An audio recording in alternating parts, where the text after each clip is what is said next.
Selamat menyaksikan, semoga bermanfaat dan dukung terus channel kami. Saya sudah memaafkan kamu. Ini adalah hal yang membuat kembali lagi dia bahagia. Maka ketika dia sudah merasa bahagia, dia sudah semangat. Assalamualaikum warahmatullahi wabarakatuh. Kembali lagi bersama saya Kang Kubis. Pada kesempatan kali ini Kang Kubis ingin membahas mengenai 7 cara mengetahui orang berbohong. Nah, ini dimaksudkan bisa jadi adalah untuk mengetahui kebohongan istri ataupun suami. Ya, ini bebas untuk kalian pelajari. Untuk sahabat pelajari secara bersama demi menjaga keharmonisan rumah tangga sahabat semua. Jadi ketika Anda curiga pasangan berbohong, Anda tidak asal menuduh. Tapi Anda sudah mampu memberikan atau sudah mampu melakukan beberapa penelitian yang akan kami sampaikan. Di sini ada 7 tanda ya. Namun sebelum lanjut ke topik, ada salahnya silahkan sahabat semua subscribe, like, dan komen, dan juga share ya. Mudah-mudahan bisa bermanfaat buat sahabat semua. Nah, hal apa saja sih yang harus diketahui ketika Anda merasa ada hal-hal yang menurut Anda janggal? Nah, tapi Anda bingung bagaimana membuktikannya. Nah, ini kita simak sama-sama.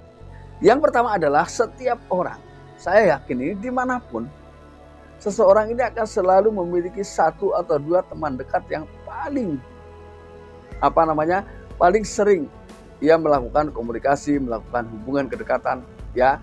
Ketika dia seorang wanita, dia juga saya yakin memiliki teman wanita yang super menurut dia. Jadi biasanya teman-teman inilah, teman terdekat inilah yang ia jadikan tumpahan, curahan hatinya.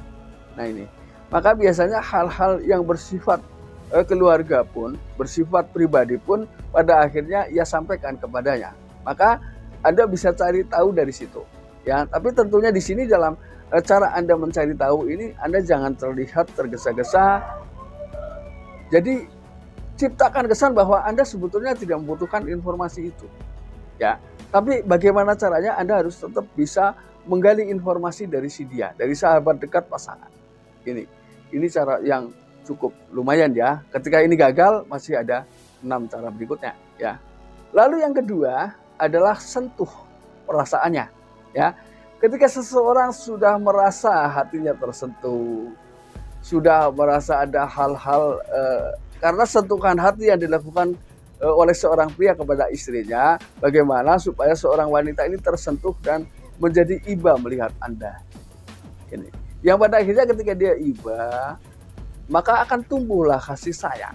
Maka ketika dia sudah iba, dia sudah sayang, dia akan terbuka terhadap Anda. Bahkan mungkin dia akan menceritakan pengalaman-pengalaman yang lalu saat-saat bersama Anda yang mungkin niatnya berbohong. Ya pada saat itu belum sempat disampaikan, pada akhirnya karena dia merasa perasaannya sudah tersentuh. Ya, ini dia akan sampaikan. Jadi Anda tahu tentunya sebagai pasangan hal apa yang ketika disampaikan dia merasa terharu. Pelajari itu dulu ya. Ini memang cukup sulit ya, tapi saya yakin Anda bisa ya. Inilah manfaat dari sebuah psikologis ya. Lalu yang ketiga, ketika Anda tidak mampu menyentuh dengan kata-kata yang manis, katakanlah bahwa sesungguhnya tidak ada manusia yang sempurna dan tidak ada manusia yang tidak pernah berbohong. Seperti halnya saya juga tidak dalam hidup ini belum pernah tentunya sudah banyak berbohong, tapi itulah manusia ya, karena tidak ada manusia yang sempurna.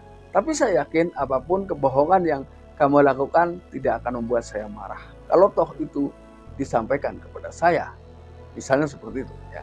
Hal-hal ini ketika sering Anda ucapkan, ini bisa membuat seorang hati pasangan ini akhirnya luluh.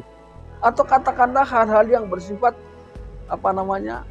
merengek lah ya. Bagaimana caranya yang pada akhirnya si istri ini mau terbuka. Jadi selama ini kan pada prakteknya ketika istri dicurigai bohong itu hanya dimarahi, hanya pokoknya banyak hal lah ya. Nah ini bukan solusi yang tepat. Ya justru ketika Anda selalu emosi, dia bukan terbuka, bukan luluh hatinya, tapi dia malah menjauh, bahkan semakin kuat menutupi kebohongannya. Ini kesalahan kita ya. Lalu yang kelima, setelah Anda mendapatkan beberapa informasi bahwa katakan kepada dia walaupun kamu membohongi saya sudah memaafkan kamu. Ini adalah hal yang membuat kembali lagi dia bahagia. Maka ketika dia sudah merasa bahagia, dia sudah semakin terbuka. Dan berilah nasihat-nasihat kecil. Karena ini tanggung jawab Anda ya sebagai seorang suami terhadap istri. Beri dia terus nasihat agar si dia tidak mengulangi hal-hal yang tidak terpuji itu.